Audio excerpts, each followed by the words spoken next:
Oke, Assalamualaikum warahmatullahi wabarakatuh.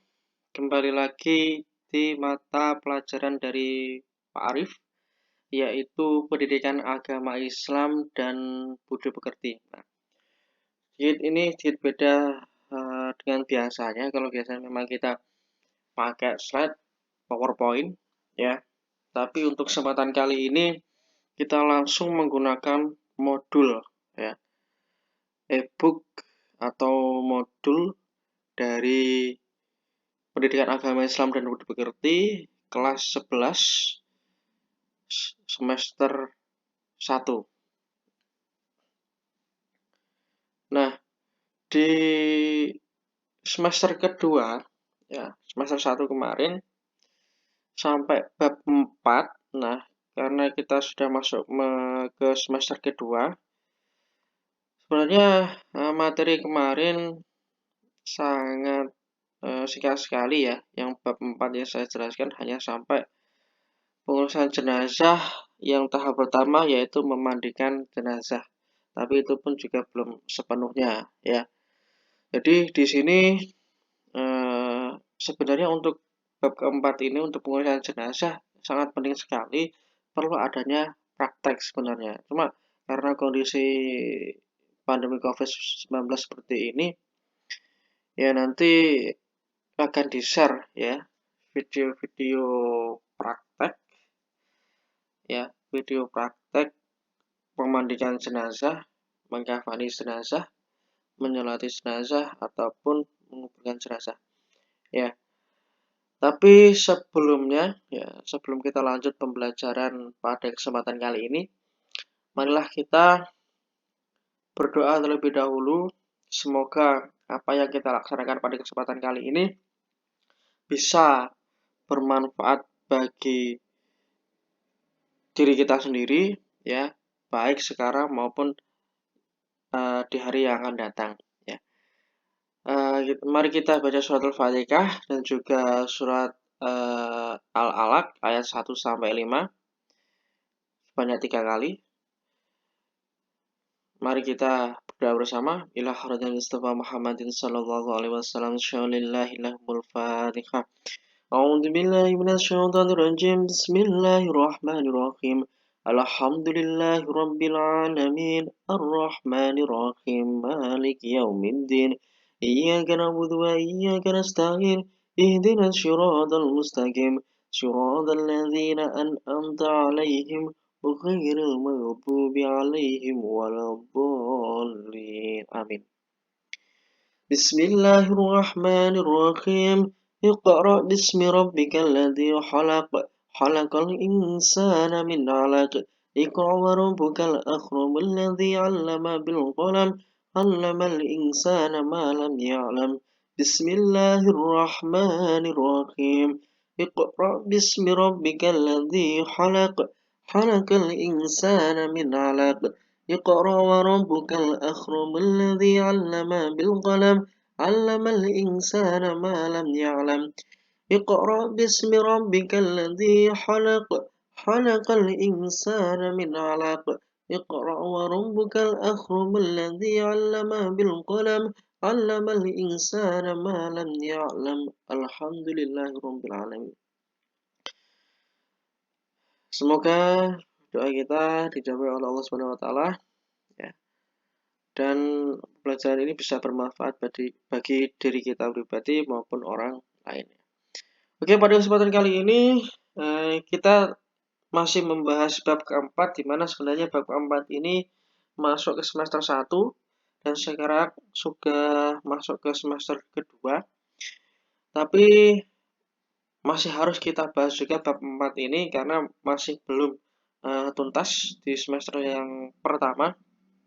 Di sini kita bahas lagi karena memang di bab 4 ini benar-benar suatu pembelajaran yang penting sekali yang harus kita pelajari. Oke, di bab keempat ini adalah pengurusan jenazah, ya. Kita sebagai umat Islam, ya, wajib hukumnya untuk mengurus jenazah dari sesama umat muslim. Jadi ketika ada tetangga kita, ada sahabat kita ataupun saudara-saudara kita yang meninggal, sebaiknya ya diwajibkan, bukan sebaiknya, memang diwajibkan untuk mengurus jenazahnya. Ya, itu anjuran untuk umat Islam. Di sini ada dasar hukumnya dari Quran surat Al-Imran. Ya, di sini sebagai dasar pada kesempatan kali ini pada bab keempat. Ya. Kita lanjut saja karena sudah kita jelaskan di kesempatan yang sebelumnya. Di sini semua manusia akan meninggal, ini ada prosesnya ya. Jadi ada bagian langkah-langkah akan kita pelajari di sini. Yang pertama, semua manusia akan meninggal dunia. Ya. Pada kisaran umur berapakah ya manusia itu meninggal dunia? Ya kita tidak akan pernah tahu karena ya, mati ya itu hanya kehendak Allah dan hanya Allah lah yang tahu ya. Terus ketika ada saudara kita yang meninggal dunia, apa yang kita lakukan ya? Memandikan, mengafani, menyolati dan menguburkan. Ya. Di sini ada takziah, ada ziarah. Apa sih itu takziah? Biasanya ya ketika kita ada sahabat kita, tetangga kita yang meninggal, biasanya bilang takziah ke ini almarhum ini ya. Takziah, pengertian dari takziah adalah mengunjungi keluarga yang sedang tertimpa musibah kematian yang bertujuan untuk mendoakan dan memberikan semangat. Jadi ketika orang yang tertimpa musibah, contohnya meninggal dunia, salah satu keluarganya dan sebagainya, sebaiknya kita mendoakan dan memberikan semangat ya. Sedangkan ziarah itu apa? Ziarah adalah mengunjungi makam dengan tujuan untuk mendoakan mayat dan bagi berziarah untuk mengingat kematian. Jadi hubungannya dengan ziarah ya, saya singgung sedikit di sini. Kadang ada beberapa bisa dikatakan aliran seperti itu ya. Secara terang saja saya ada beberapa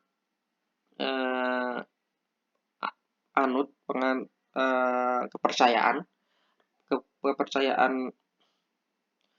yang berbeda. Biasanya ada juga yang tidak menyarankan untuk ziarah ya. Ada juga yang menyarankan ziarah. Padahal ziarah itu pada zaman Rasulullah juga sebenarnya juga sudah dirasa pada zaman sahabat Nabi dulu, mendoakan istilahnya sahabat-sahabat Nabi dan lain sebagainya juga termasuk. Salah satunya tujuannya adalah mengingatkan untuk kematian ya. Biasanya orang-orang yang berpendapat berdoa kok di makam, berdoa kok di kuburan ya. Jadi tujuannya di sini mendoakan secara langsung ya saudara-saudara kita yang meninggal ya, dengan niat mendoakan ya, tidak ada niat selain itu, dan juga mengingatkan kita kepada kematian. Di sini sisi positifnya sudah jelas, tergantung pada niat si penziarah tersebut. Kalau niat ziarah benar-benar ingin mendoakan yang sudah meninggal, sekaligus mengingatkan kita kepada kematian, kepada qadar dan qadar, kepada hari kiamat, ya, mengapa tidak kita laksanakan ziarah tersebut, ya. Dari saya, orang yang didoakan itu akan mendapatkan tempat yang baik di sisi Allah Subhanahu wa Ta'ala, ya. Itu sedikit menyinggung.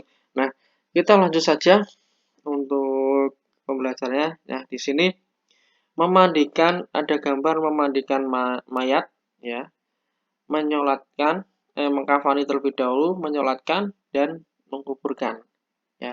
Ini fase-fase yang wajib kita laksanakan ketika ada sahabat kita, ada tetangga-tetangga kita, saudara-saudara muslim kita yang meninggal dunia, ya.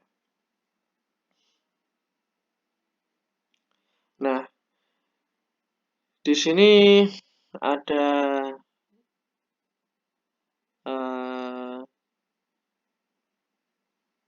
suatu perbincangan saat Fatimah radhiyallahu an wafat, jenazah disusun 4 orang, yaitu Ali bin Abi Thalib, Hasan dan Husain, anaknya, dan juga Abu Bakar radhiyallahu anhu.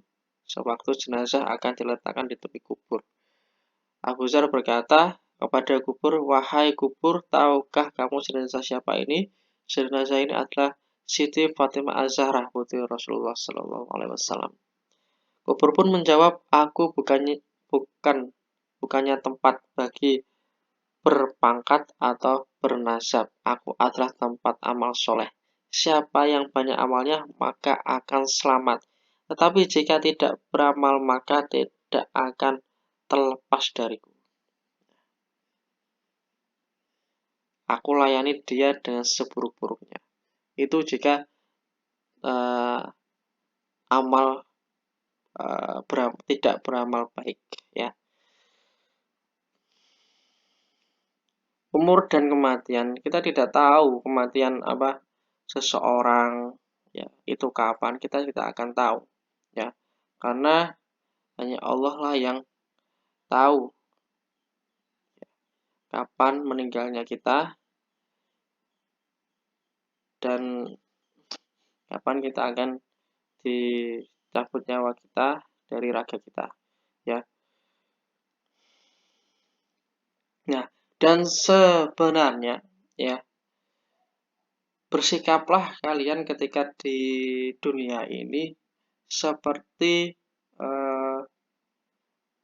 menumpang minum, ya, hanya menumpang, ibaratkan seperti itu, ya. Ketika ada sumur, kita di situ hanya menumpang untuk mandi dan minum saja, ya. Ibaratkan seperti itu. Kenapa? Ya, di sini Rasulullah pernah berwasiat kepada Ibu Umar radhiyallahu an, ya. Rasulullah bersabda, "Jadilah engkau di dunia ini seperti orang asing atau orang musafir." Jadi kita itu seperti orang yang berada di dalam perjalanan. Dan sebenarnya kita di dunia ini bukan tempat kita yang sebenarnya. Tempat kita di mana, ya? Di akhirat. Kita harus berkaca di situ. Kita di dunia ini hidup hanya singkat saja, hanya beberapa saat saja, ya. Kita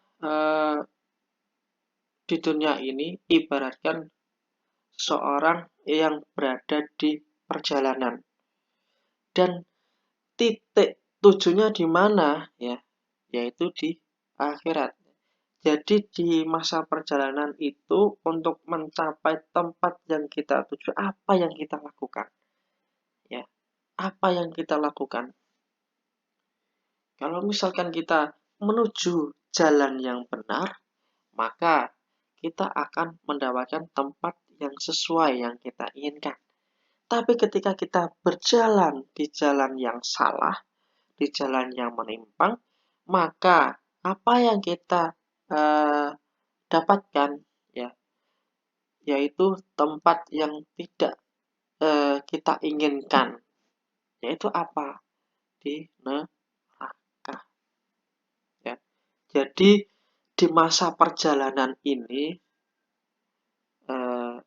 banyak-banyaklah beramal baik, banyak-banyaklah beribadah, mengingat kepada Allah Subhanahu wa taala dan mengingatkan diri kita bahwasanya di dunia ini kita hanya ibaratkan di dalam sebuah perjalanan.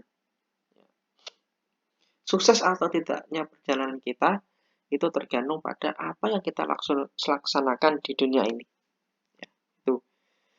Selanjutnya, nah ini yang kemarin kita masukkan ke slide ya, yang Pak Arif share di pertemuan terakhir ya. Karena pertemuan yang kemarin pertama kali di semester kedua Pak Arif tidak bisa mengisi ya. Di sini kita fullkan, kita maksimalkan. Meskipun ini hanya teori saja, nanti ada selang waktu ya. Setelah kita bahas bab-bab yang di semester kedua, nanti kita ada waktu untuk membahas pengurusan jenazah ini. Entah itu berupa memandikan, menyolatkan, mengkafani, ya, ataupun menguburkan. Bagaimana sih caranya, ya?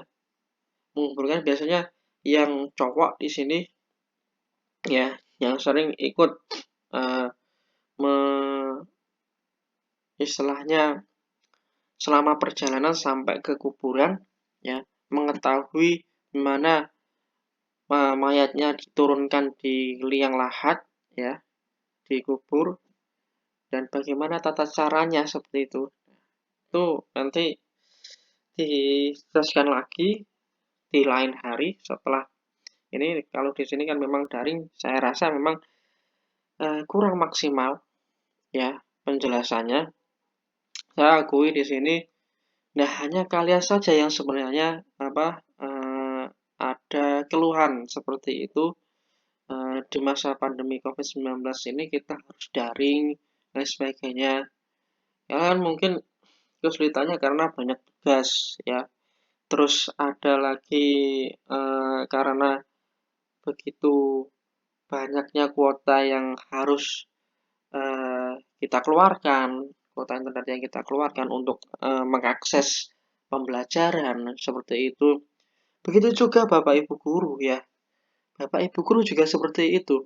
Kita harus menyiapkan video semacam ini, materi semacam ini, tidak langsung kita jelaskan seperti halnya biasa kita kalau misalkan kita tatap muka, ya.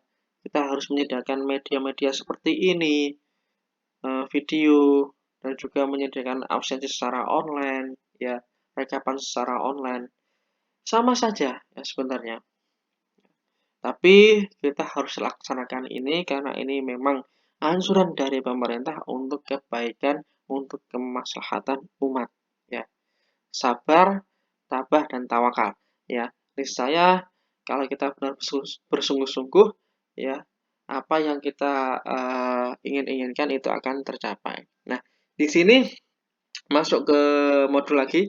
Sementara itu beberapa langkah yang atau tindakan yang harus dilaksanakan ketika sahabat kita, saudara muslim kita meninggal dunia. Apa sih yang kita laksanakan, ya? Apa yang kita lakukan? Biasanya kalau misalkan ada orang yang meninggal itu biasanya agak gimana gitu ya, agak merinding, ya kan? Terus istilahnya nggak nggak tegas gitu ataupun dan lain sebagainya. Ya, apa sih yang kita laksanakan? Kita harus tegar sebenarnya. Kita harus relax dulu. Kalau ada teman kita yang meninggal, kita harus ambil nafas yang dalam dulu, ya.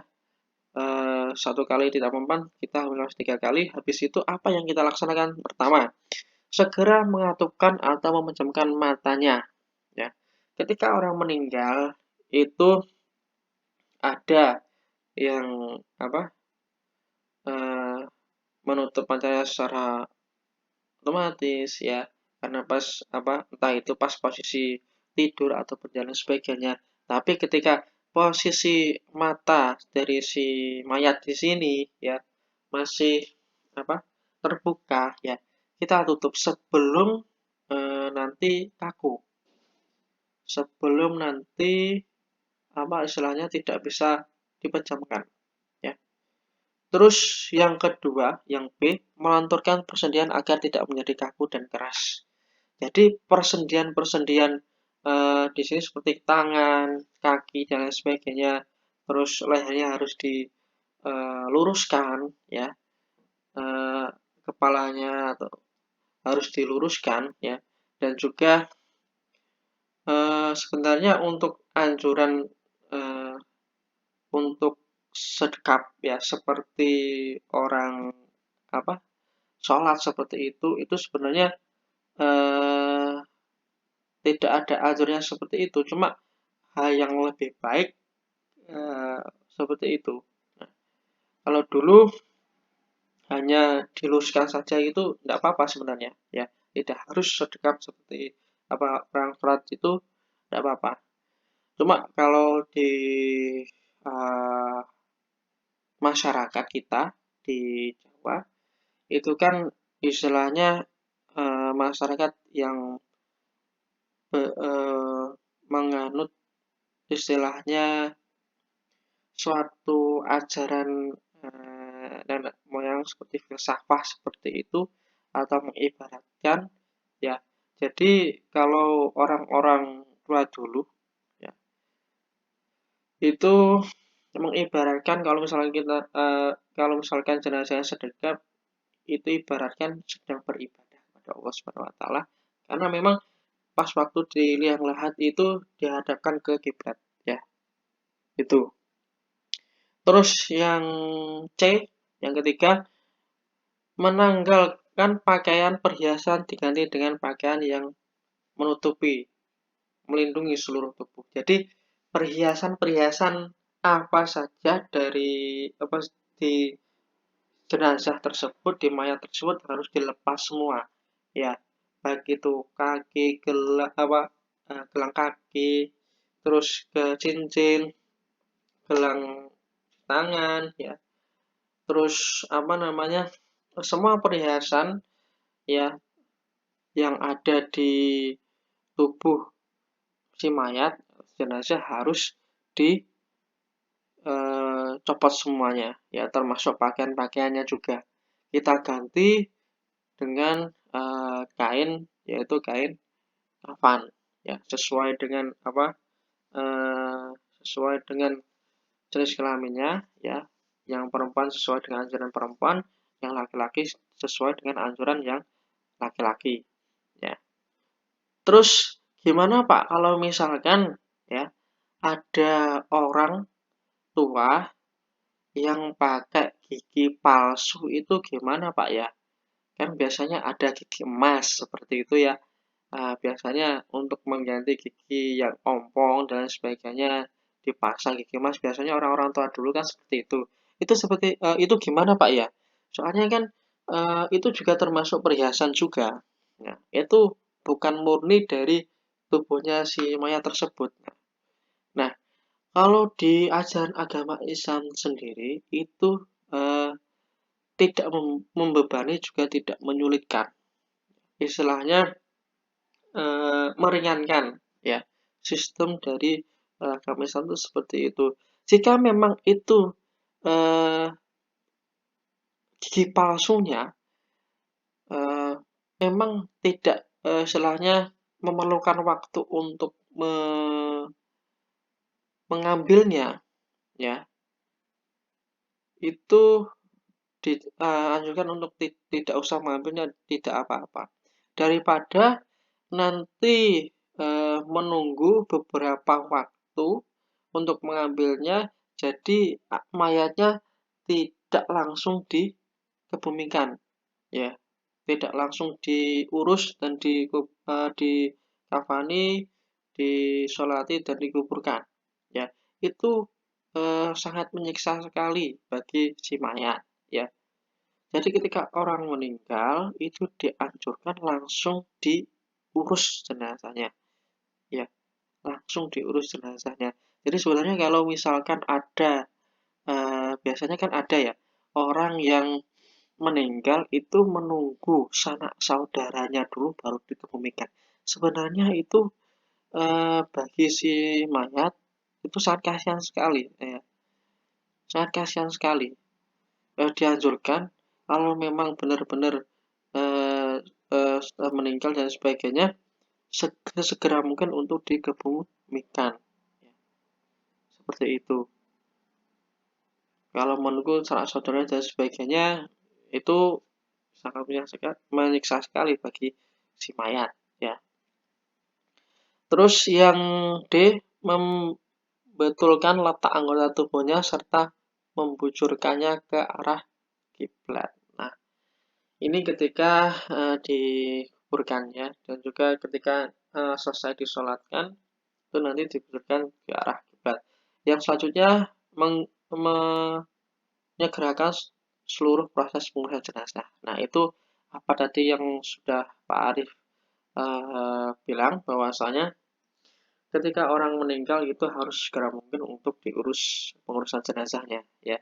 Terus yang terakhir adalah membayarkan utang-utangnya. Nah, terkait dengan membayar utang-utangnya di sini eh, ada suatu utang, ya, atau tanggungan si mayat, ya, itu harus sesegera mungkin untuk dibayarkan. Misalkan ada orang tua yang meninggal, ya, ada di situ ada anaknya juga, ya, yang meninggal di situ bapaknya, misalkan, ataupun orang tuanya, salah satu orang tuanya, dan si anak ini, ya, ini dari harta si bapak keseluruhan ini dikumpulkan sebelum dibagi. Ini harus digunakan untuk pengurusan jenazah, untuk membayar utang-utangnya, ya. Jadi ini tanggung jawab ahli warisnya, ya, yaitu anak-anaknya, ya. Kalau masih ada istrinya juga tanggung jawab istrinya juga, anak-anaknya. Jadi harta yang ada di situ peninggalan si mayat atau si jenazah itu dikumpulkan terlebih dahulu, ya, untuk mengurus semua urusan si jenazah ini, baik itu pengurusan jenazahnya dan juga termasuk utang-utangnya. Nah, ketika utang-utangnya sudah dibayar, pengurusan jenazah sudah dibayar, apabila ada eh, ada lebihan, ya, dari harta tersebut, itu menjadi hak dari ahli waris, ya, sesuai dengan tentunya pembagiannya sesuai dengan hukum Islam, ya, yaitu hukum pewarisan, ya, secara Islam itu beda lagi, ya. Terus itu yang kita laksanakan ketika ada saudara-saudara kita yang meninggal dunia.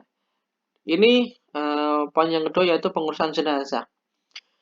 Pengurusan jenazah, ya, di sini hukumnya adalah fardu ain.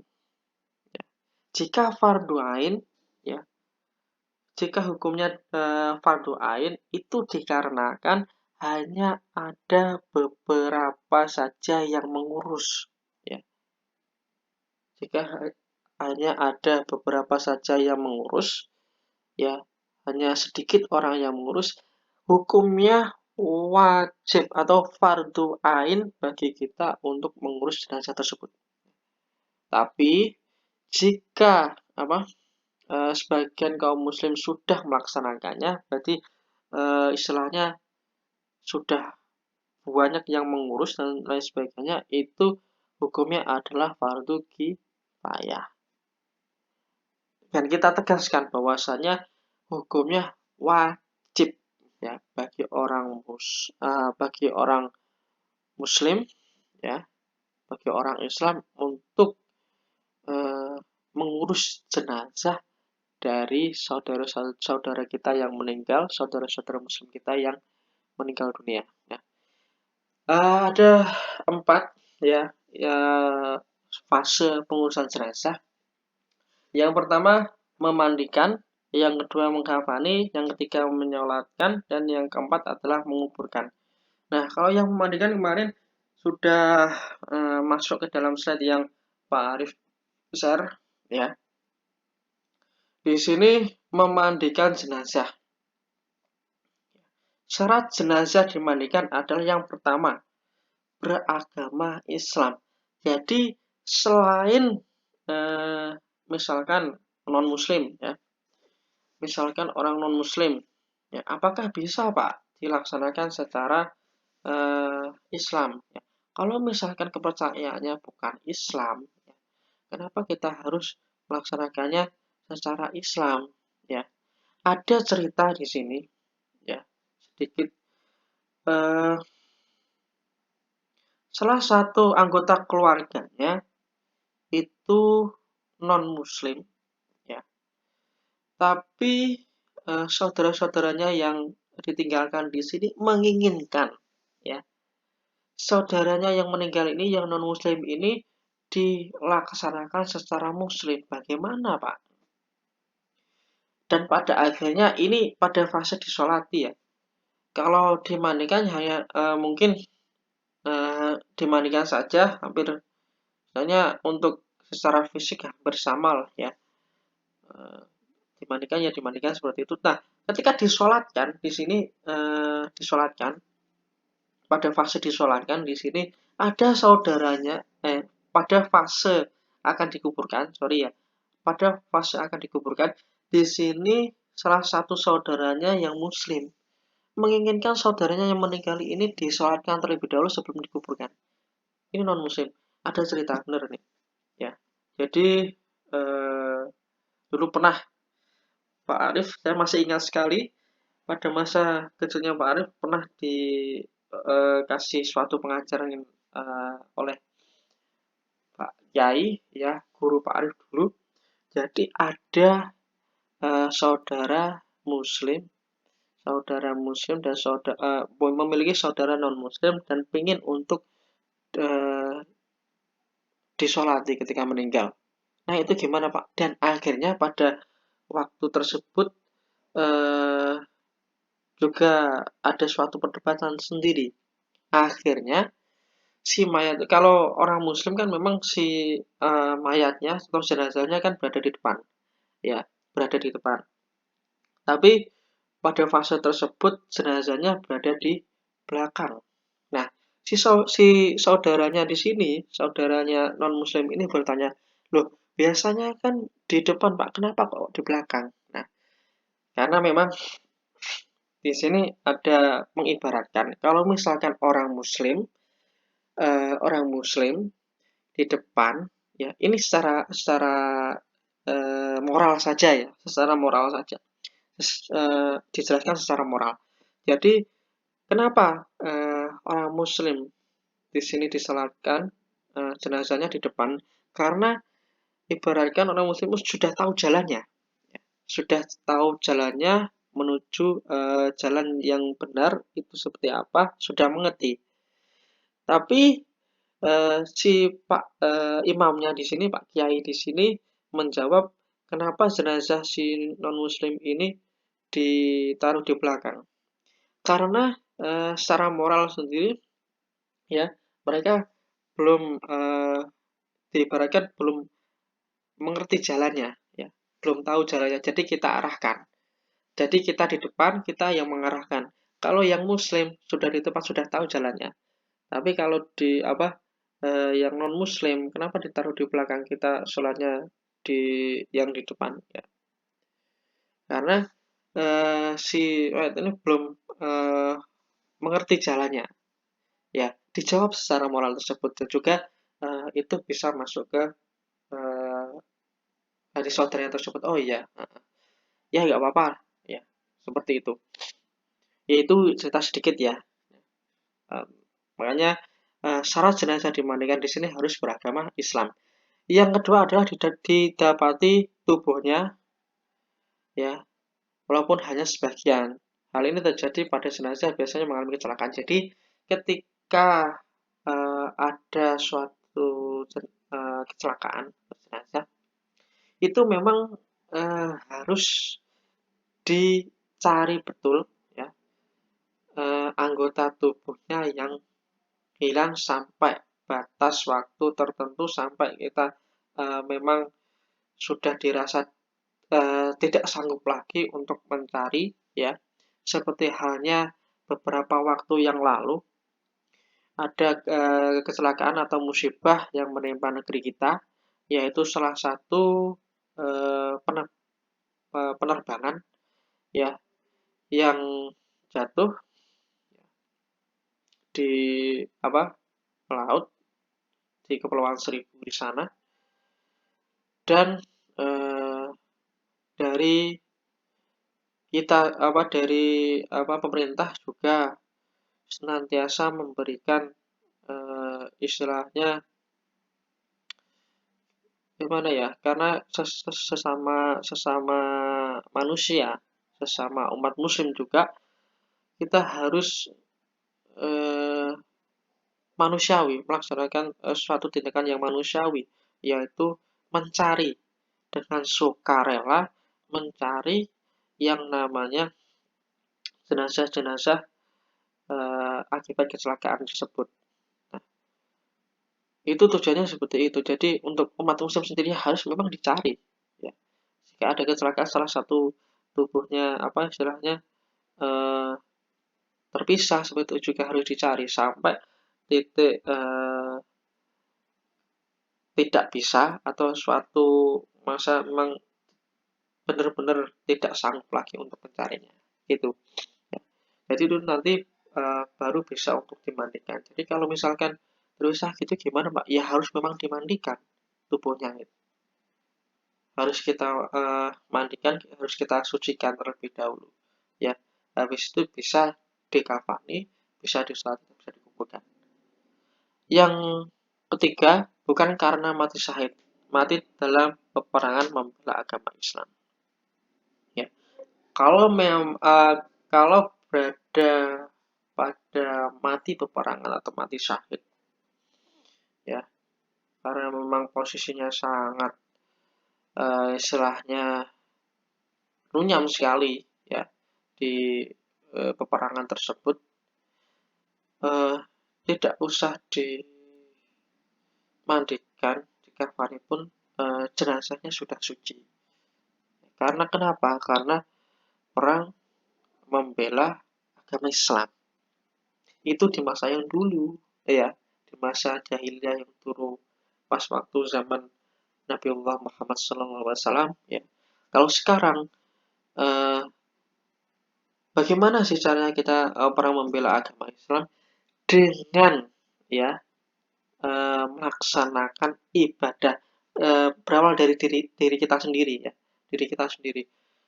Terus melaksanakan sholat, terus berpuasa, dan seluruh kewajiban-kewajiban kita laksanakan. Itu salah satu cara untuk perang membela agama Islam.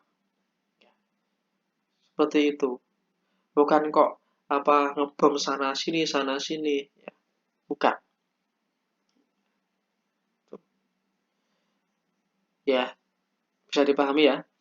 Terus selanjutnya yang poin kedua, syarat orang yang memandikan jenazah. Kalau yang tadi syarat jenazahnya, kalau yang ini syarat memandikan jenazahnya. Yang pertama adalah muslim, berakal, dan balik. Ya.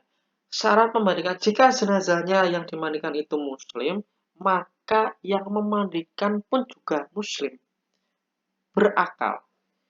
Orang yang tidak berakal ini maksudnya orang yang tidak sehat jasmani rohaninya, ya, atau bisa dikatakan orang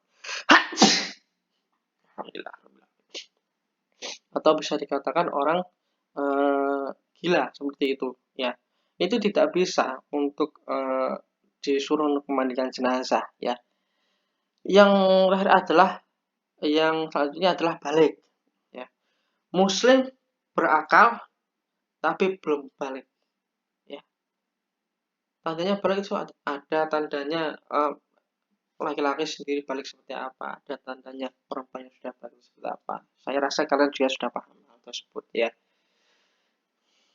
Muslim berakal dan balik ya. Itu syarat yang pertama. Yang syarat kedua adalah berniat memandikan jenazah. Jadi orang yang memandikan jenazah itu benar-benar berniat untuk memandikan jenazah, tidak berniat yang lainnya.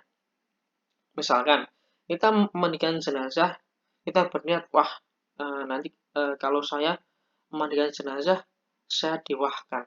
Kenapa? Oh, bisa memandikan jenazah ini orangnya berarti kan baik, orangnya kan religiusnya besar. Kalau niatnya seperti itu, ya, itu untuk menjadi syarat orang untuk memandikan jenazah tidak terpenuhi. Ya, itu ya. Niatnya harus ditata dulu niatnya dalam diri. Kita tidak tahu niatnya orang yang memandikan seperti apa, tidak tahu. Yang penting kita tata niatnya terlebih dahulu, ya. Niat kita terlebih dahulu untuk memandikan jenazah seperti itu. Yang ketiga, yang C, yaitu kepribadiannya jujur dan soleh. Apabila ya ini untuk nomor sekian ya, yang poin yang kesekian sebenarnya, tapi ya nggak apa lah ya. Ya memang harus dianjurkan. Ini dianjurkan memang harus jujur dan soleh. Tapi kalau misalkan di sini urgent sekali, tingkatan jujur dan soleh ini yang tahu hanya Allah Subhanahu Wa Taala. Ya. Jadi ini harus menjadi poin yang sangat penting sekali. Selanjutnya, terpercaya, amanah, mengetahui hukum memandikan mayat, serta dapat menjaga aib jenazah. Nah, ini yang terakhir ini ya. Yang terakhir di sini menjaga aib jenazah. Jadi apapun ya aib jenazah itu yang istilahnya berada di dalam tubuh jenazah di sini harus bisa benar-benar menjaga aib jenazah ini. Ya, aku ntar nek misalkan memandikan jenazah, misalkan memandikan jenazah sama muslim dan misalkan di salah satu tubuhnya, di bagian tubuhnya ya, di tubuhnya ini misalkan ada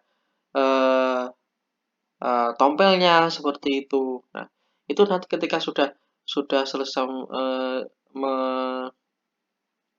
memandikan ya, nanti jangan dibuat bahan pembicaraan misalkan, oh kono lho gini wong iku lho ono pupune lho ono ikune apa ono tompele seperti itu. Jadi itu tidak boleh itu seperti itu ya.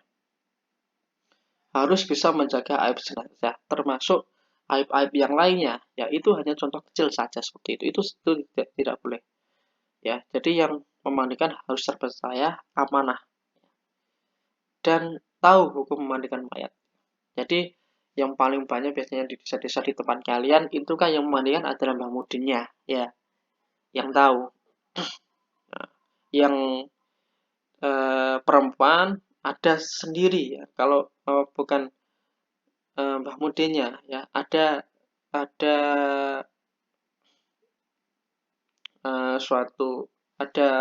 seorang tertentu perempuan yang ditunjuk untuk memandikan jenazah ya. Biasanya Bu Ustazah gitu ya. Terus yang selanjutnya jenis kelamin sama. Jadi ketika jenazahnya laki-laki ya, yang mandi kan harus laki-laki ya. Jika jenazahnya perempuan, yang memandikan juga harus perempuan ya. Tidak kok yang memandikan yang jenazahnya siapa yang memandikan laki-laki, nanti terjadi suatu hal-hal yang tidak diinginkan ya. Seperti itu. Yang ketiga, hal-hal yang perlu dipersiapkan antara lain untuk memandikan jenazah. Yang pertama adalah tempat mandi. Ya, jadi mengenai tempat mandi di sini, tempat untuk memandikan jenazah harus tertutup. Ini banyak sekali di desa-desa pelosok biasanya kalau tidak ada tempat atau terop seperti itu untuk memandikan jenazah tempat tersendiri, ya masih jarang sekali. Jadi sebenarnya untuk tempat mandi jenazah ini harus tertutup, ya, harus tertutup. Ya, paling tidak ada suatu apa tempat bongkar pasang lah seperti itu, seperti terop kecil gitu, terus uh, dikasih kain mengelilingi dan atapnya juga dikasih seperti itu, jadi tertutup, ya, tidak terbuka. Terus air yang digunakan adalah air bersih, ya, tidak boleh air bekas somberan, ya, air keruh, dan harus harus air bersih yang digunakan, ya. Terus sider atau bidara. Nah, bidara di sini fungsinya hampir sama sabun mandi, ya. Ini sebagai antiseptik istilahnya. Kalau dulu kan memang di zaman dulu tidak ada sabun, ya. Tidak ada sabun. Jadi digunakan eh, daun bidara di sini. Yang biasa kalian sebut di lingkungan kalian itu wedoro, ya. Biasanya kalau kalian waktu SD, waktu SMP nyari-nyari di Tegal, ya, kecil apa buahnya kecil-kecil seperti buah cokokan seperti itu dimakan dan ada bijinya agak besar dikit, itu ada agak bergerigi, ya, dan tumbuhannya seperti tumbuhan semak-semak, ya, seperti tumbuhan semak-semak, ada punya pohonnya, istilahnya berkayu dan juga berduri, dan daunnya itu kecil, agak kasar, ya, mungkin kalian tahu Wedoro lah istilah seperti itu, ya. Kalau di lingkungan Pak Arif, di lingkungan sekitar masyarakat Pak Arif di situ bilangnya Wedoro, ya. Itu bisa digunakan sebagai antiseptik, ya. Terus daun bidara di sini, ya, atau pohon bidara di sini memang pohon yang salah satu pohon yang tidak disukai oleh jin, tidak disukai oleh setan. Jadi selain eh, hal tersebut juga sebagai antiseptik, ya, pengganti sabun. Kalau dulu kan memang sabun tidak ada. Kalau sekarang ada sabun, kalau misalkan mau dikasih bidara, biasanya kalau nyari bidara sekarang agak lumayan susah, ya. Ya dikasih sabun di situ, terus sarung tangan bagi yang memandikan harus memakai sarung tangan. Kalau sekarang masa pandemi COVID-19 di sini harus sesuai dengan uh, protokolnya, yaitu menggunakan APD yang lengkap, ya. Terus sedikit kapas. Nah, kapas ini gunanya ketika memandikan, ya, pada fase memandikan, membuang kotoran-kotoran yang ada di perut jenazah, ya. Jadi ada fase nanti ketika memandikan itu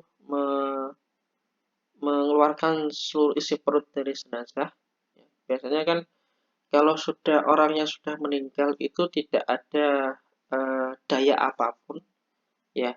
Jadi ototnya sudah lemah semua, jadi tidak bisa dikontrol seperti itu.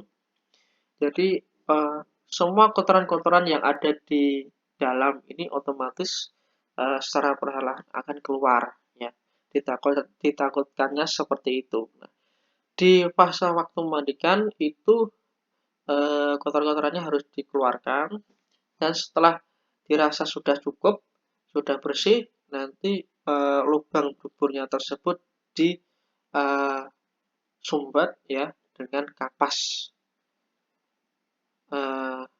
Biar apa? Biar kotorannya itu tidak keluar. maksudnya seperti itu.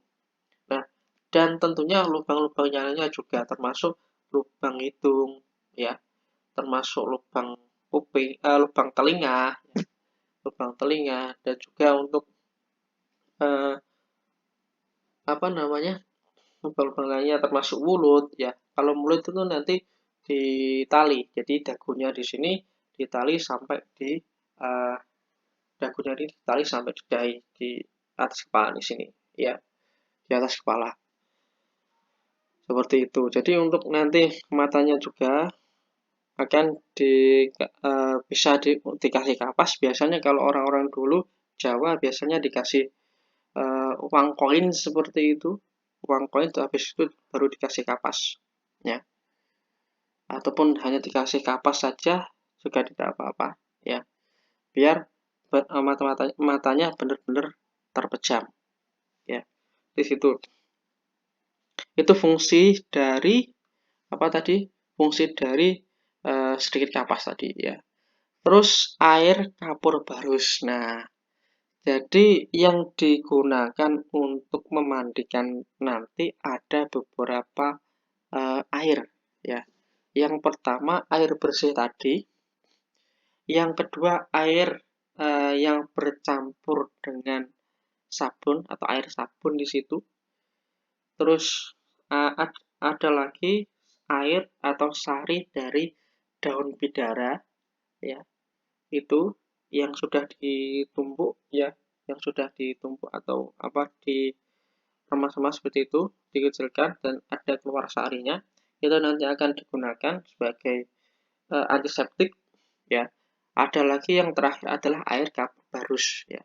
Air kapur barus ini gunanya untuk sebagai pewangi atau juga sebagai ya istilahnya pewangi dari eh, tubuh jenazah, ya.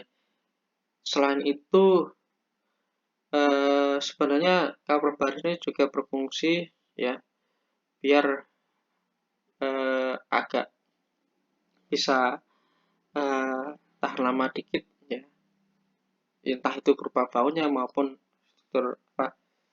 dari tubuh dari jenazah tersebut, ya. Tuh. Terus poin yang keempat di sini tata cara memandikan jenazah. Nah, ini tadi ada sedikit yang sudah saya singgung tentang tata cara memandikan. Jenazah dibaringkan di balai atau tempat lain yang memiliki standar. Hindari terkena hujan, sinar matahari dan tertutup. Tidak terlihat kecuali orang-orang yang memandikan atau mahramnya. Jadi di sini memang tempatnya benar-benar tertutup, ya, benar-benar tertutup. Di sini tadi ada gambarnya di atas, ya. Sini saya lihatkan dulu. Nah, di sini di sekelilingnya di sini harus tertutup, tidak hanya ini saja sebenarnya, ya, tidak hanya ini saja harus tertutup. Jadi di sekeliling misalkan di sebuah tempat di situ harus tertutup, atapnya sudah tertutup, kelilingnya juga tertutup. Nah, dan ini apa yang digunakan balai yang digunakan atau tempat yang digunakan mayatnya untuk berbaring di sini sebenarnya bukan seperti ini, ya. Ini di bawahnya agak berlubang, ya, agak berlubang-lubang itu biar apa? Biar yang apa airnya langsung menetes ke bawah, ya. Biar langsung menetes ke bawah, jadi tidak datar langsung seperti ini, tidak, ya. Jadi ada beberapa lubang di sini untuk air langsung menetes ke bawah, ya, fungsinya seperti itu. Selain itu nanti ketika membersihkan kotoran yang ada di perut, nanti kotorannya akan langsung masuk ke bawah, ya. Itu fungsinya. Jadi sebenarnya bukan seperti ini, tapi kalau misalkan darurat, ya, ya tidak apa-apa. Biasanya kalau tidak ada meja atau apa seperti ini atau tempat tidur seperti ini, biasanya ya beberapa orang dari kerabat, saudara atau anaknya si jenazah ini disuruh untuk memegangi seperti itu atau membopong untuk dimandikan. Ya, biasanya kalau di desa-desa, kalau di tempat Pak Arif masih seperti itu ya. Jadi di apa dibopong seperti itu 3 orang atau 4 orang, dan ada nanti kalanya untuk dimandikan ya, seperti itu. Terus tadi sampai mana? Sampai tata cara memandikannya. Itu tadi dibaringkan di tempatnya yang sudah disediakan. Diperintahkan menutupi mayat dengan pakaian yang melindungi seluruh tubuhnya agar aurat tidak terlihat. Nah, ketika mau dimandikan itu ketika dibopong dan dimasukkan ke dalam tempat yang di dalam suatu tempat atau ruangan untuk memandikan, itu harus tertutup ya, pakaiannya harus tertutup. Biasanya pakai jari ya, atau pakai suatu kain yang menutupi seluruh bagian tubuh mayat. Nah, di situ. Terus pihak yang memandikan harus memakai sarung tangan ya. Air yang digunakan untuk memandikan mayat itu air suci ya. Disunahkan mencampurkan dengan sidr. Ini sunnah Rasulullah SAW ya. Jadi menggunakan daun bidara tadi itu hukumnya sunnah ya. Terus dilarutkan kapur barus. Jadi nanti ada fasenya. Yang pertama, fasenya membersihkan terlebih dahulu ya, seperti ketika kalian mandi besar ya. Ketika kalian mandi besar, kalian mandi besar ada fasenya terlebih dahulu ya. Pertama ya kan, fasenya kita harus berwudu terlebih dahulu. Jadi ketika si mayat atau jenazah di sini akan dimandikan, itu kita wudukan terlebih dahulu ya. Kita wudukan terlebih dahulu, kita sucikan terlebih dahulu. Nah, kita sucikan terlebih dahulu menggunakan air. Jadi sesuai dengan apa yang kita laksanakan ketika kita wudhu, seperti itu kita basuh. Pertama kita basuh mukanya ya, kita basuh mukanya, terus kita basuh lagi kedua tangannya, kita dulukan yang sebelah kanan ya, kita dulukan bagian tubuh yang sebelah kanan seperti hanya berwudu seperti itu. Kita basuh dengan air suci ya. Kita basuh terlebih dahulu dengan air suci seperti itu. Kita dulukan bagian tubuh yang kanan.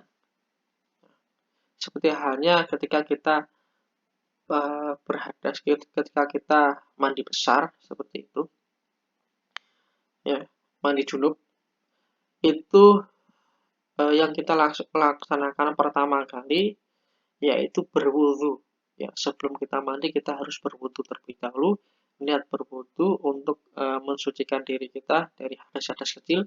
Habis itu baru ya dari ujung rambut kita siram terlebih dahulu dengan membaca niat mandi besar ya. Niat mandi besar pertama kali itu harus di pas waktu basuh rambut ya, sampai nanti hingga ke tubuh yang lainnya, bagian tubuh yang lainnya. Hampir sama seperti itu proses pemandian jenazahnya. Cuma ada fase-fasenya. Ketika kita sudah membersihkan dengan air suci tadi, habis itu baru kita sucikan, baru kita kasih campuran bidara tadi untuk fungsinya sebagai antiseptik. Jadi ada beberapa misalkan kuman-kuman yang ada di tubuh si jenazah, si mayat itu bisa hilang seperti itu. Jadi itu ditabur semua, istilahnya dibasuh tangannya, dibasuh ya, nggak hanya dituangi air gitu saja, enggak, tapi kita basuh juga dengan tangan ya, biar benar-benar dirasa eh, benar-benar bersih ya.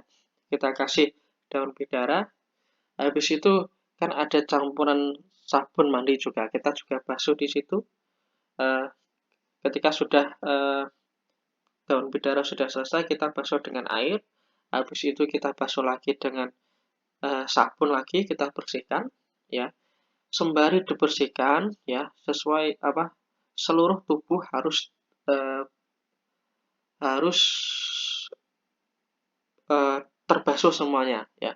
Jadi seluruh tubuh tidak terkecuali harus terbasuh semuanya dengan eh, air suci tersebut, dengan sari daun bidara tersebut, dengan sabun juga ya, harus terbasuh semuanya ya.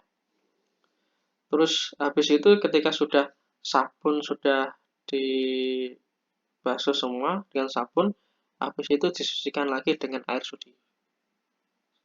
Kalau sudah, itu langsung dikasih lagi untuk dikasih kapur barus untuk yang terakhir ya. Di sini, namun fase di sini bersihkan gigi, lubang hidung dan lain sebagainya itu pada fase membersihkan dengan bidara tadi ya, membersihkan dengan antiseptik tadi. Jadi bisa bersih semua, bersih kotorannya, najisnya melekat anggota tubuh ya. Ketika membersihkan tadi seperti apa yang Pak Arif jelaskan tadi, di sini di poin F, di sini membuang kotor-kotorannya yang najis di dalam perut ya, dalam tubuh si jenazah dikeluarkan semua, habis itu dikasih kapas tadi ya, disumbat kapas semua di lubang duburnya di situ, dikasih kapas semua. Terus kalau di awal diwudukan, boleh kita wudukan lagi pada fase terakhir. Kita wudukan lagi dengan air suci fase terakhir. Habis diwudukan kita kasih atau kita sirami larutan kapur barus ya, yang menjadi pewangi lah seperti itu, biar harum si mayat ini. Terus habis selesai ditabur kapur barus, di situ kita siram lagi dengan air suci ya, di situ. Nah, itu fase-fase sedikit ya. Ya mungkin bayang-bayangan kalian terbayang-bayang saja di sini. Karena memang hanya teori dijelaskan di sini. Nanti insya Allah ya pada beberapa kesempatan akan di-share berupa video atau apapun ya, yang nanti bisa digunakan untuk media, ataupun kalau misalkan bisa untuk melaksanakan pembelajaran tatap muka ya, nanti saya upayakan ya, nanti di semester 2 ini harus ada praktek untuk baik memandikan jenazah maupun menyolatkan jenazah ataupun prosedur mengkafani jenazah ya. Itu terus yang proses selanjutnya yaitu mengkafani jenazah. Mengkafani jenazah adalah menutupi atau membungkus jenazah dengan sesuatu yang menutupi tubuhnya, walaupun hanya sehelai kain dari ujung rambut sampai ujung kaki. Ya, meskipun para fuqaha ya, ahli fikih memilahnya atas batas minimal dan batas penyempurnaan. Kain kafan yang dipergunakan hendaknya berwarna putih dan diberi wewangi-wangian. Jadi biasanya kalau si Pak Mudin ya, Mbah Mudinnya ini ngambil kain kafan itu biasanya dikasih wangi-wangian. Ada bunga juga atau bunga kantil seperti itu, bunga sebagai wangi-wangian juga ya, biasanya seperti itu juga. Itu salah satunya digunakan untuk mewangi-wangian. Bila mengkafani lebih dari ketentuan batas maka hukumnya makruh sebab dianggap berlebih-lebihan. Jadi kalau misalkan dirasa berlebih-lebihan hukumnya makruh. Ya, kalau hukumnya makruh berarti ya ya tidak dapat apa-apa ya, karena makruh ya, dapat pahala juga. Kalau disunahkan menggunakan wangi-wangian tadi ya, dia mendapatkan pahala ya. Terus batas minimal mengkafani jenazah baik laki-laki maupun perempuan adalah selembar kain yang dapat menutupi seluruh tubuh jenazah. Sedangkan batas sempurna bagi jenazah laki-laki adalah 3 lapis kain kafan. Ya, ini diingat betul-betul ya. Kalau laki-laki itu 3 lapis kain kafan. Ya, 3 lapis kain kafan. Nah, lapisan ke satu, ke pertama, dua, ketiga. Jadi 3 lapis. Terus sementara untuk jenazah perempuan itu 5 lapis. Ya, yang 2 kain kafannya ditambah sebagai kerudung dan baju. Baju kurung kain ya.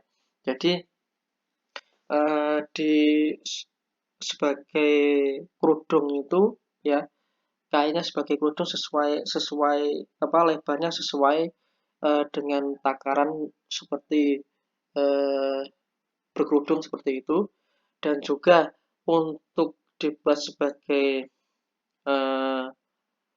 istilahnya baju, untuk baju itu biasanya dilubangi tengah kainnya, di situ dimasukkan lubangnya itu dimasukkan ke apa lehernya atau kepala leher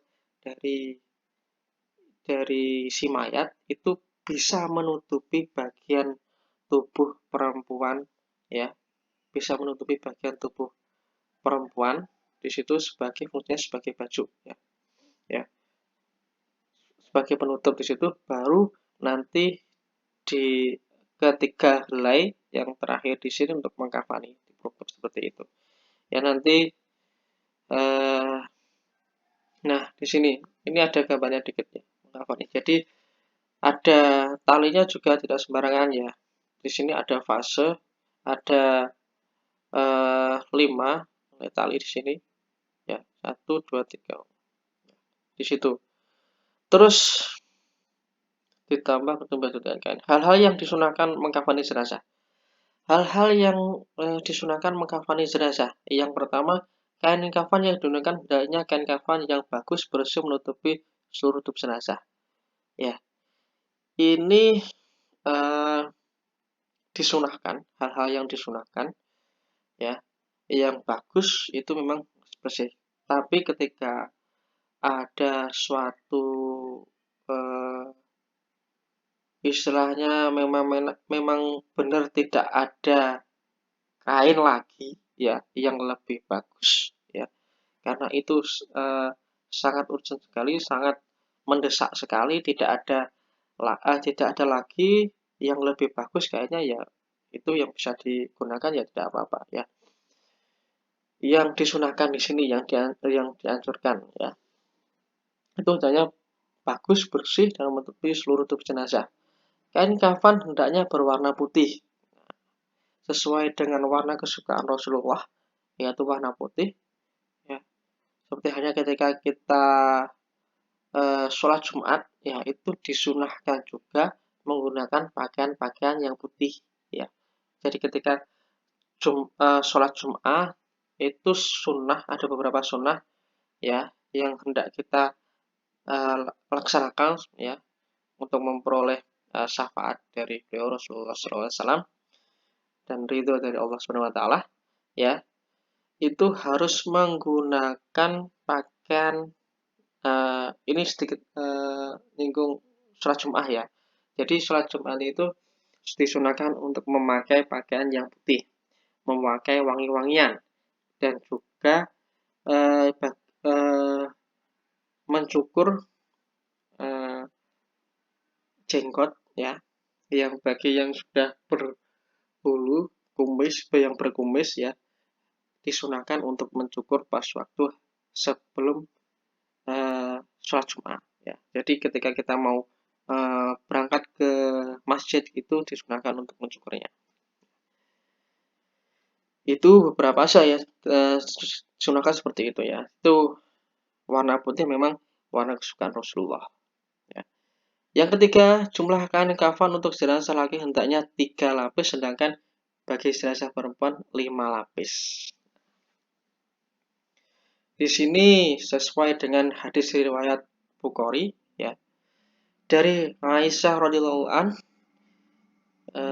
bahwa Rasulullah SAW saat wafat dikafani jasadnya dengan 3 helai kain yang sangat putih, terbuat dari katun dari negeri Yaman, dan tidak dikenakan pakaian baju dan serban tutup kepala.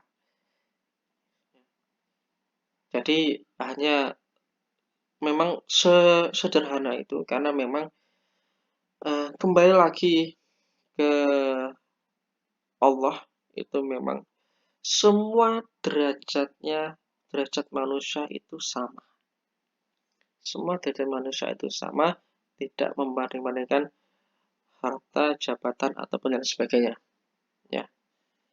Oleh karena itu, baik itu orang kaya, orang yang punya jabatan tinggi, presiden, tentara, jenderal meskipun ya, ketika meninggal ya, pakaian yang digunakan ya sama dengan kita, kain kafan ya, sama dengan kita. Jadi ketika sudah punya posisi yang baik, punya jabatan yang baik, punya banyak uang, banyak harta, ya jangan berlebih-lebihan, ya, karena sesungguhnya di mata Allah kita itu sama, ya. Diberikan seperti itu nilai moral tersendiri, ya. Jadi semua manusia, ya, umat muslim ketika meninggal nanti kain yang digunakan ya sama kain kafan. Kalau yang laki-laki 3 lapis, kalau yang cewek 5 lapis, sama. Jadi janganlah menyombongkan diri, karena sesungguhnya kita di mata Allah itu sama. Asik itu ya. Untuk selanjutnya, beberapa hal yang perlu diperhatikan dalam mengkafani jenazah. Kain kafan yang diboleh dengan cara yang halal, ya. Entah itu dari harta jenazah yang tadi sedikit Pak Arif jelaskan, ketika orang yang meninggal dan orang yang meninggal itu meninggalkan harta, dan harta dari jenazah di sini harus yang utama digunakan untuk mengurus jenazah. Ya, harus yang utama digunakan untuk mengurus jenazah. Habis itu untuk mengurus tanggungan-tanggungan si jenazah. Ya, selain pengurusan jenazah tersebut, misalnya utang, itu harus dibayar semua. Itu wajib hukumnya bagi ahli waris untuk mengurus tersebut ya. Terus kembali lagi ke poin di sini, kain kafannya dari ahli waris, diambil dari Baitul Mal atau jika tersedia, atau dibebankan kepada orang Islam yang mampu. Jadi ini untuk di lingkungan kita biasanya memang dari ahli warisnya ya, harus menyediakan itu, nah, dari mungkin ya diberikan dari harta peninggalan si jenazah, si mayat ini ya. Terus yang kedua, kain kafan hendaknya bersih, berwarna putih, dan sederhana, tidak terlalu mahal. Jadi memang kain kafan ya harganya memang semua sama seperti itu, tidak mahal, tidak apa ya, itu yang harus digunakan ya, sesederhana mungkin. Karena apa? Karena Ya itu tadi secara moral kita di mata Allah Subhanahu wa taala itu memang sama, ya. Tuh. Yang ketiga, poin ketiga, tata cara mengkafani jenazah. Ya, ini yang pertama dari jenazah laki-laki. Bentangkan kain kafan sehelai demi sehelai. Yang paling bawah lebih besar dan luas, ya. Setiap lapisan diberi kapur barus, ya. Ini sebagai wangi-wangian. Jadi memang dianjurkan untuk memakai wangi-wangian. Jadi ketika kalian mau beribadah, mau apa, misalkan mau sholat, ya, itu dia juga disunahkan juga pakai wangi-wangian, ya. Itu lebih afdol, ya. Biasanya kalau anak-anak pondok seperti itu ada wangi-wangian sendiri, ya, seperti uh, wangi 1000 bunga, ya. Terus ada lagi uh, apa namanya, malaikat subuh seperti itu, ya. Banyak sekali karena dulu memang Pak Arif juga sering pakai, ya. Itu digunakan biasanya.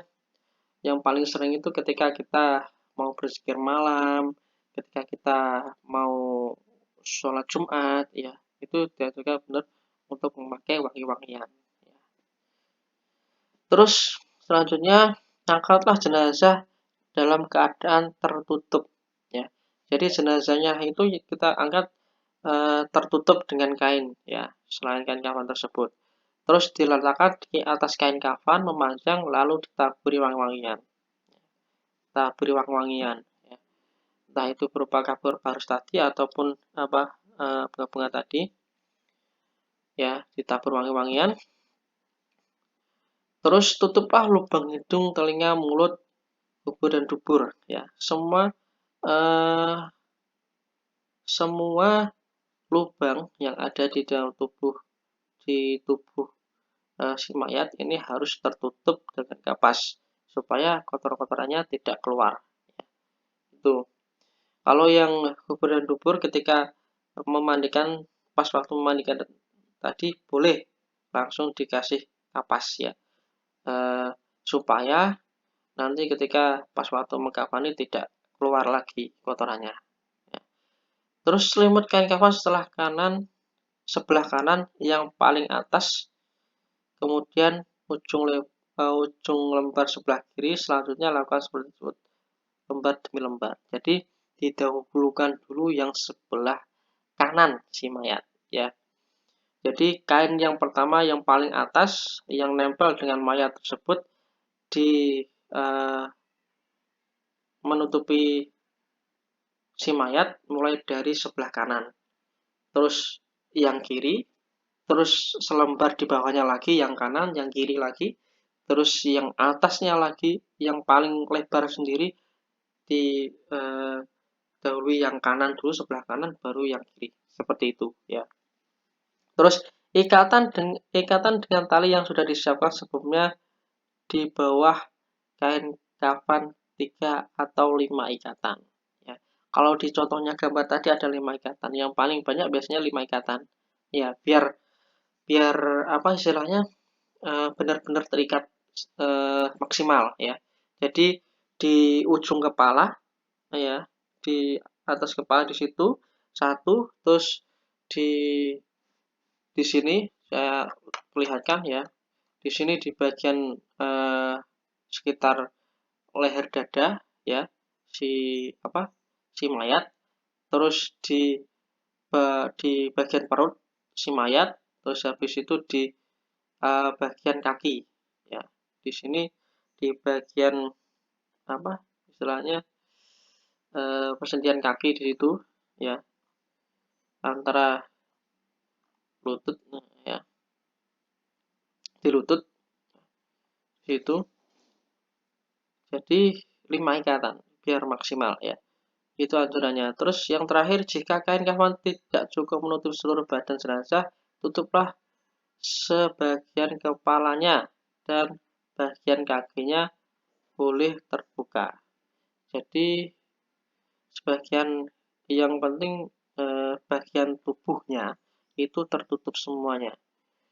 Nah, jika tidak jika kafannya memang tidak memenuhi yang di ditinggalkan atau yang tidak ditutupi itu bisa di yang bagian kepalanya, ya, bagian kepalanya tidak usah ditutupi, tidak apa-apa. Di bagian kaki juga tidak usah ada apa-apa. Yang penting tubuhnya tertutup semua, ya. Biasanya seperti itu, ya. Bisa ditutupi dengan ala katanya kain-kain yang lain boleh, tidak apa-apa. Ketika itu memang urgent sekali, tidak ada kain-kain yang lain, ya. Terus untuk jenazah perempuan di sini ada 5 lembar. Yang lembar pertama itu menutupi seluruh badan. Jadi tadi lembar pertama yang paling bawah sendiri itu yang lebar, yang menutupi seluruh badan. Yang kedua sebagai kerudung atau kepala, kerudung kepala di sini seperti apa? Biasanya berkerudung, ya, di situ. Terus lembar ketiga sebagai baju kurung, ya. Sebagai baju kurung itu, ya, nanti di tengah-tengahnya itu dilubangi untuk nanti dimasukkan ke dalam kepala, di apa, di tubuh si mayat tersebut, ya. Jadi dipakai seperti baju seperti itu, dan bisa menutupi bagian tubuh mayat perempuan ini. Terus menutup pinggang hingga kaki, ya, menutup pinggang hingga kaki. Terus pinggang hingga kaki di situ ada selai pinggang hingga kaki. Di situ ada helai keempat. Terus menutup pinggul dan paha, ya. Di situ ada beberapa helai di situ, ya. Adapun tata cara mengkafani jenazah penumpang yaitu sebagai berikut, ya. Susunan kain kafan sudah dipotong-potong untuk masing-masing bagian dengan tertib, lalu angkat jenazah dengan keadaan tertutup dengan kain dan letakkan di atas kafan sejajar, ya. Dan posisi si mayat di sini sudah tertutup dengan kain yang lain, ya, misalkan ketika dipotong dan diletakkan di atas kain kafan yang sudah dihentangkan. Terus tutuplah lubang-lubang yang mungkin masih mengeluarkan kotoran dengan kapas, ya. Seperti halnya tadi yang laki-laki sama. Terus tutupkan kain pembungkus pada kedua pahanya, ya. Ada di sela-sela pahanya, maaf, di kain yang pertama tadi, kain yang kelima yang paling atas, ya, itu tutupkan terlebih dahulu, ya, dengan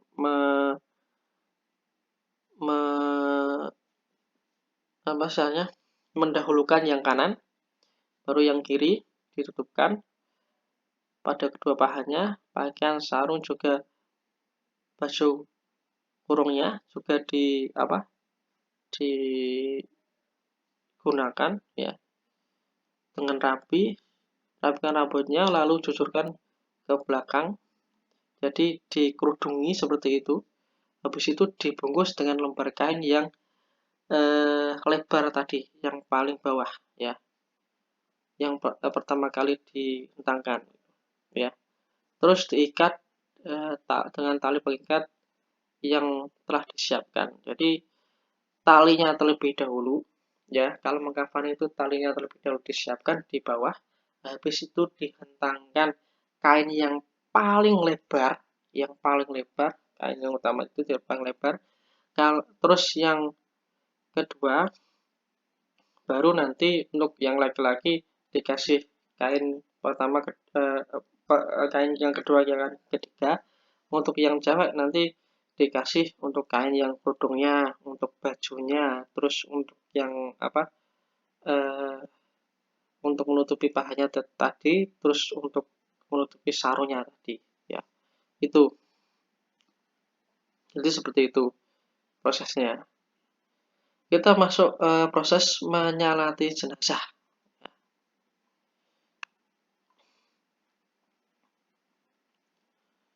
Ya, kita masuk ke proses menyolati jenazah. Pihak yang paling utama menyolatkan jenazah, ya. Urutan pihak yang paling utama untuk menyolatkan jenazah adalah orang yang diwasiatkan oleh si jenazah dengan syarat tidak fasih dan tidak ahli bid'ah. Ya. Jadi di sini orang yang diwasiatkan oleh si jenazah, ini harus, ya, wajib yang utama untuk menyolatkan si jenazah. Yang kedua adalah ulama atau pemimpin pemuka agama disitulah, ya. Jadi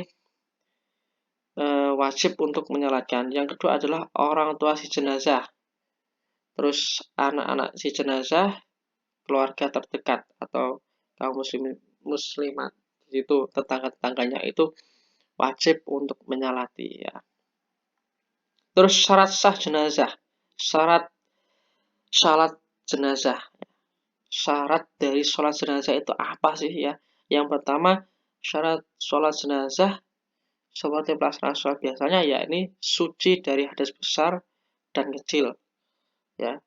Jadi orang yang berada dalam hadas besar tidak boleh ikut, ya, sebelum disucikan. Jadi untuk hadas kecil cukup untuk berwudu seperti itu, ya.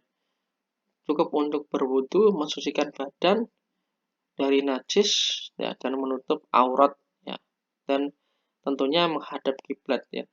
Jika jenazah laki-laki, posisi imam berdiri sejajar dengan kepalanya. Ini diingat-ingat, ketika jenazahnya laki-laki, posisi imam itu sejajar dengan kepala, posisi kepala si jenazah, ya. Sebaliknya, jika jenazah perempuan, posisi berdiri sejajar dengan perutnya.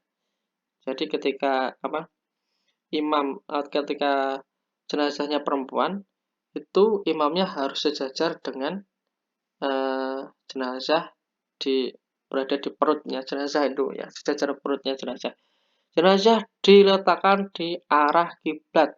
Orang yang menyalakan kecuali sholat di atas kubur atau sholat gaib, ya. Jadi jenazahnya harus diletakkan mengarah ke kiblat, ya. Tuh. Jadi kepalanya itu berada di kanan. Berarti, ya. Terus yang ketiga, sunah sholat jenazah, mengangkat tangan setiap kali takbir. Itu sunahnya. Kalau misalkan tidak mengangkat tangan juga tidak apa-apa sih, cuma disunahkan untuk mengangkat tangan ketika Allahu Akbar, ya. Allahu Akbar. Ketika takbir pertama, kedua, ketiga, ya, dan keempat, 4 takbir disunahkan untuk mengangkat tangan, ya. Terus yang kedua, merendahkan suara bacaan atau syair. Jadi seperti itu, merendahkan, jadi suara bacaannya direndahkan, ya. Seperti halnya sholat zuhur dan sholat asar. Karena kalau misalkan di imam pada waktu sholat zuhur atau sholat asar disunahkan untuk merendahkan suaranya. Makanya ketika sholat zuhur atau sholat asar, kita tidak akan pernah menemui imam membaca suratul Fatihah maupun ayat-ayat suci Al-Quran itu dengan nada yang keras, ya. Seperti itu. Terus membaca ta'awudz terlebih dahulu. Terus disunahkan banyak jamaahnya, ya. Minimal 3 shaf jika tempatnya memungkinkan, ya. Terus untuk yang poin keempat di sini, rukun sholat jenazah. Yang pertama adalah berniat, berdiri bagi yang mampu, ya. Terus melakukan 4 kali takbir, ya. Tidak ada rukuk dan sujud, ya. Setelah takbir pertama membaca surat Al-Fatihah. Setelah takbir kedua membaca sholawat Nabi. takbir ketika membaca doa untuk jenazah, setelah itu takbir keempat, ya.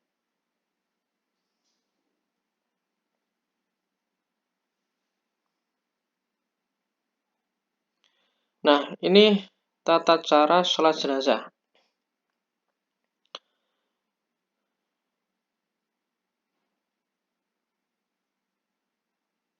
Tata cara sholat jenazah di sini, yang pertama niat usolli ala hadal mayiti. Ini hadal ketika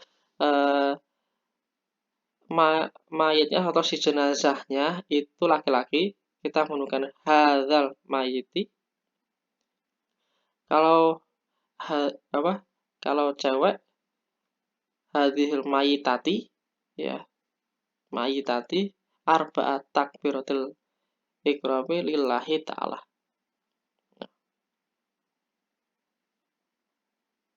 Tuh, ya.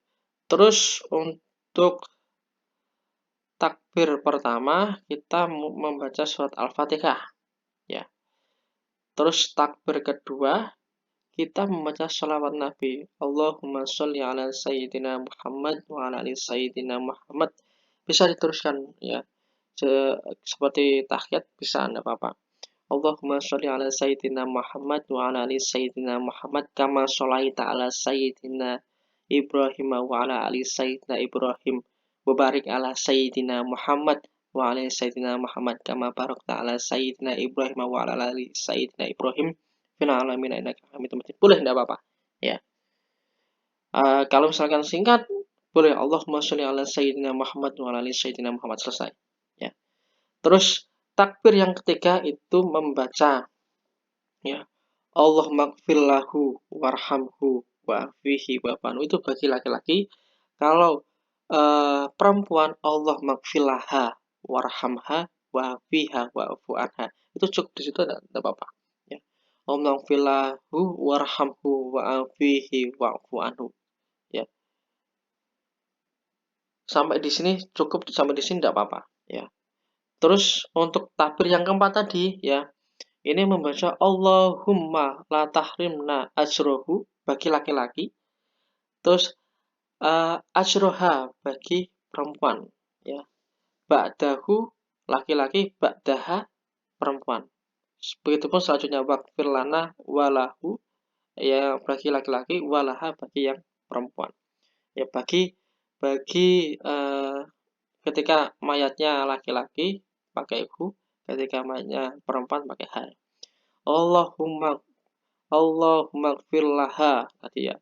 Allahumma la tahrimna ajroha wa la taftinna ba'daha waghfir lana walaha. Ya, itu ketika mayatnya perempuan, ya. Terus diakhiri dengan bacaan salam, ya.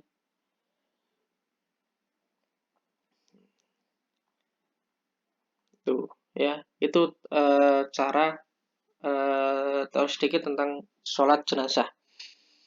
Sudah hampir 2 jam, ya. Ini sampai 1 jam 33 menit, ya. Lumayan lama, ya. Jadi mohon untuk diperhatikan, ya. Terus yang selanjutnya adalah mengkuburkan, ya.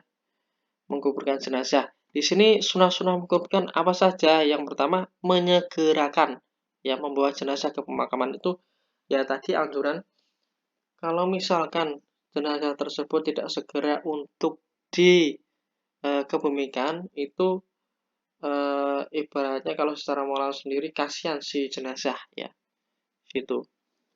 Kalau misalkan anjurannya disunahkan untuk segera mungkin untuk memakamkan, ya. Terus yang kedua, mengiringi tidak dibenarkan duduk. Pengiring tidak dibenarkan duduk sebelum jenazah diletakkan. Jadi ketika mayat itu datang ke kuburan, itu semua yang pengiring atau semua yang takziah di situ, yang menguburkan di situ, harus berdiri semua, tidak boleh duduk sebelum mayatnya dimasukkan ke liang lahat, ya. Biasanya kalau dari di lingkungan kita itu sebelum azan dikumandangkan di liang lahat itu berdiri semua sampai doa, ya. Habis itu sampai dikebumikan, sampai ditutup, baru doa, itu baru boleh duduk. Terus disunahkan menggali kubur secara mendalam agar jasad jenazahnya terjaga dan tidak dijangkau binatang buas. Jadi dalamnya itu paling tidak 1,5 meter, ya, dalamnya 1,5 meter ataupun kalau bisa sedalam mungkin, ya, sedalam mungkin, kalau bisa sedalam mungkin, ya.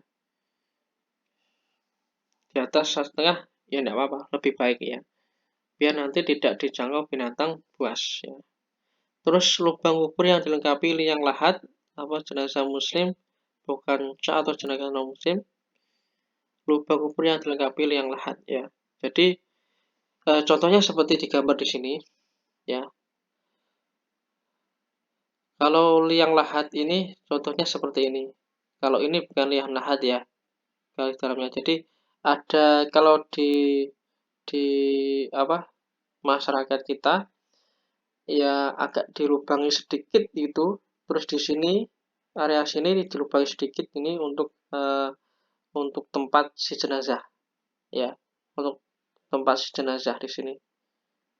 Jadi ini kalau yang ini kan berupa lembaran kayu, ya, nanti buat menutupi. Disunahkan memasukkan jenazah ke liang lahat dari arah kaki kuburan. Jadi dari arah tempat kaki si jenazah yang nanti akan dikuburkan, jadi di bawah, ya, bagian bawah. Kalau itu di bagian selatannya. Jadi dimasukkan jenazah itu dimasukkan dari arah selatan, dimasukkan ke liang lahat itu. Baru nanti ke utara terlebih dahulu, ya. Nanti mulai dari kepalanya, terus tubuhnya dan sebagainya, ya. Itu. Terus nanti diletakkan bersama-sama di liang lahat di sini. Tuh. Terus tata cara menguburkan, waktu menguburkan, ya. Jenazah boleh kapan, namun 3 waktu yang sebaiknya dihindari. Yang pertama, matahari baru terbit, tunggu sampai meninggi. Jadi ketika pagi hari, ketika subuh di situ tidak diperkenankan untuk menguburkan jenazah, ya. Matahari saat berada di tengah-tengah, ya, panas terik, itu tidak boleh juga. Terus matahari hampir terbenam, ya, itu juga tidak boleh, paling tidak di tengah-tengahnya, ya. Saat istilahnya matahari mulai terbenam. Terus selanjutnya urutan dan tahapan jenazah. Jenazah diangkat untuk dilandingkan dalam kubur lakukan secara perlahan. Jenazah dimasukkan dalam kubur dimulai dari kepala terlebih dahulu, ya, seperti Pak Arif tadi katakan, ya, lewat arah kaki. Jadi di sebelah utara terlebih dahulu. Untuk memasukkan jenazah itu mulai dari selatan ke utara, ya, dari selatan ke utara itu. Untuk menurunkan boleh menurunkannya dari arah kiblat. Kalau arah kiblat ini berarti secara langsung, ya, secara langsung bersamaan. Kalau tadi kan kalau dari arah utara, dari arah selatan tadi, mulai dari kepalanya terlebih dahulu, terus tubuhnya sampai nanti masuk di liang lahat itu, ya, diletakkan di dalam liang lahat secara bersamaan dan posisinya miring, ya, miring ke kanan, ya. Posisinya kepala jenazah itu berada di sebelah utara dan dimiringkan ke arah kiblat atau ke arah kanan si jenazah, ya, dimiringkan ke arah kanan di arah kiblat, menghadap kiblat, ya. Terus jangan lupa sebelum diarahkan tersebut kain kafannya dibuka terlebih dahulu, ya, talinya pengikat tadi dilepas dan pipi si jenazah itu diletakkan di tanah, harus nempel di tanah, ya. Pipi si jenazah, ya, si bagian kanan itu harus menempel langsung ke tanah, ya. Terus waktu menurunkan jenazah hendaknya membaca doa berikut, ya. Ini doa untuk menurunkan jenazah, Bismillahi wa ala millati Rasulillah, ya, dengan menyebut nama Allah dan berdasarkan milah atau ajaran tuntunan Rasulullah, ya. Bismillahi wa ala millati Rasulillah. Biasanya kalau menurunkan jenazah seperti itu. Setelah jenazah diletakkan di dalam rongga liang lahat, tali temali selain kepala kaki dilepas, ya, maka rongga liang lahat tersebut ditutup dengan papan kayu, ya. Papan kayunya ini tadi sini, ya, papan kayunya. Biasanya kalau sembari membuat lahat, ya, membuat lubang liang lahat di situ, liang lahat di situ juga biasanya disiapkan beberapa lembar kayu, ya. Itu kalau sekarang mungkin dia dipaku seperti sejajar bagus di situ untuk sebagai atapnya, alasnya, ya, agak menyamping gitu. Seperti ini.